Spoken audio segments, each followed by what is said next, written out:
कभी सोचा है कि ये जो आंकड़े होते हैं ये हमारी सेहत की कहानी कैसे सुना सकते हैं? सुनने में अजीब लगता है ना, पर यही काम है बायोस्टैटिस्टिक्स का। और आज हम इसी की दुनिया में थोड़ा अंदर तक झांकने वाले हैं।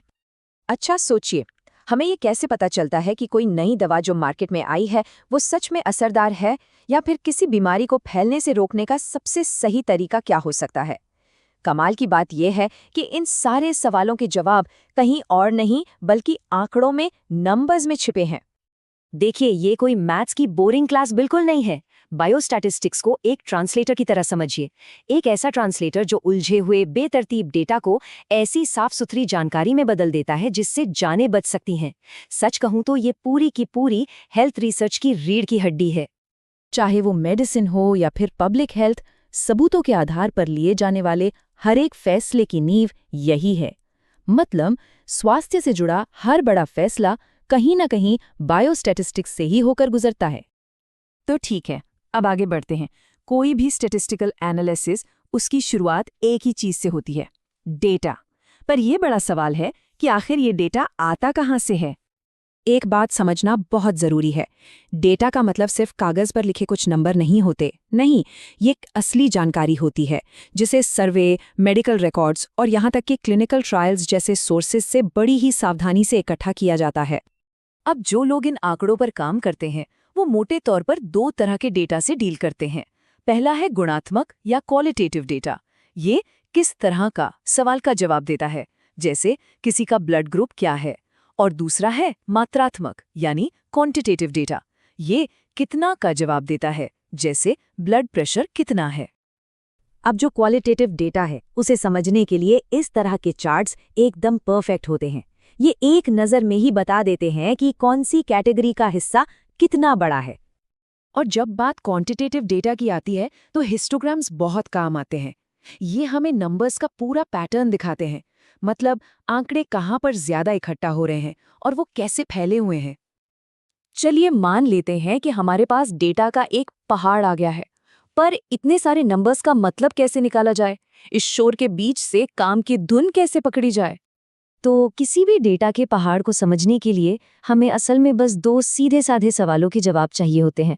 पहला, इसका सेंटर कहाँ है, मतलब सबसे टिपिकल वैल्यू कौन सी है। और दूसरा, ये डेटा कितना फैला हुआ है। और इन्हीं सवालों के जवाब देने के लिए कुछ टूल्स होते हैं। इनसे हमें डेटा का सबसे रिप्रेजेंटेटिव नंबर मिलता है, जैसे कि मीन, जिसे हम आम भाषा में एवरेज कहते हैं, और मीडियन यानी वो वैल्यू जो ठीक बीचों बीच आती है। और फिर आता है स्टैंडर्ड डिविएशन। ये हमें बताता है कि डेटा पॉइंट्स एक दूसरे के कितने पास या कितने दूर दूर हैं। सोचिए, अगर ये कम है तो सारे पॉइंट्स एक झुंड में हैं, और अगर ये ज्यादा है तो मतलब वो काफी फैले हुए हैं। लेकिन एक प्रैक्टिकल प्रॉब्लम है। हम हमेशा पूरी की पूरी आबादी पर तो स्टडी कर नहीं सकते, है ना? और बस यहीं पर स्टैटिस्टिक्स का एक सबसे जबरदस्त आइडिया काम आता है कि एक छोटे से ग्रुप को समझकर पूरी आबादी के बारे में अंदाजा लगाया जाए। इसे ऐसे समझिए जैसे आप सूप का एक बड़ा पतीला बना रहे हैं। पूरे पतीले का स्वाद जानने के लिए आप पूरा सूप तो नहीं पीते, है ना? बस एक चम्मच चखते हैं। अगर वो चम्मच यानी हमारा सैंपल सही तरीके से लिया गया है तो वो हमें पूरे पतीले के बारे में सब कुछ बता देता है। लेकिन ये चम्मच चुनना कोई तुक्के का खेल नहीं है। ये अपने आप में एक पूरा विज्ञान है। इसके लिए अलग अलग तकनीकें होती हैं जिससे ये पक्का किया जा सके कि हमारा सैंपल पूरी आबादी का सही सही प्रतिनिधित्व कर रहा है। तो ये जो एक छोटे से सैंपल से पूरी आबादी तक की लंबी छलांग है, इसे मुमकिन बनाने वाली भाषा का नाम है प्रोबेबिलिटी यानी प्रायिकता। यही वो गणित है जो हमें इस बात का भरोसा दिलाता है कि हमारे सैंपल से निकले नतीजे सही हो सकते हैं। अच्छा, मान लीजिए कि हमारे डेटा में हमें कुछ इंटरेस्टिंग मिला। अब ये कैसे तय करें कि ये सच में कोई असर है या बस एक इत्तेफाक, एक कोइंसिडेंस? बस यहीं पर अगला जरूरी कदम आता है, अपनी हाइपोथेसिस यानी अपनी परिकल्पना को टेस्ट करना। ये जो स्टैटिस्टिकल टेस्ट होता है ना, इसका प्रोसेस बड़ा लॉजिकल है। पहले हम एक एजुकेटेड गेस, एक अंदाजा लगाते हैं, फिर हम डेटा यानी सबूत इकट्ठा करते हैं, और आखिर में हम ये हिसाब लगाते हैं कि हमारे नतीजे सिर्फ इत्तिफाक से आने की कितनी संभावना है।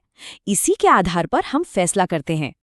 यहाँ रिसर्चर्स को एक बहुत ही नाजुक बैलेंस बनाना पड़ता है। देखिए, 2 तरह की गलतियां हो सकती हैं।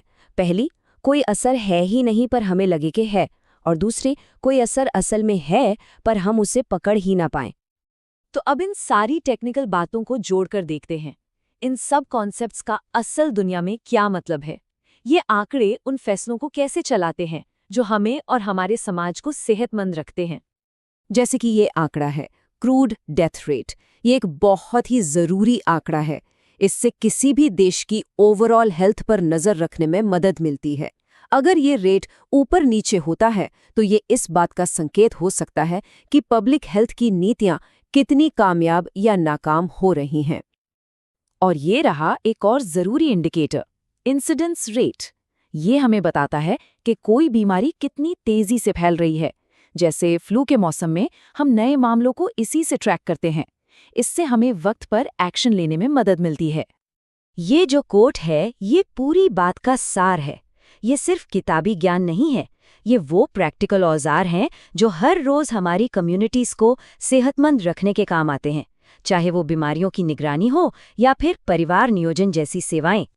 तो अगली बार जब स्वास्थ्य से जुड़ी कोई खबर पढ़ें या देखें जिसमें आंकड़े हों, तो बस इतना याद रखिएगा कि उन नंबर्स के पीछे एक पूरी कहानी छिपी है, और अब उस कहानी को समझने के लिए कुछ ज़रूरी औजार आपके पास भी हैं।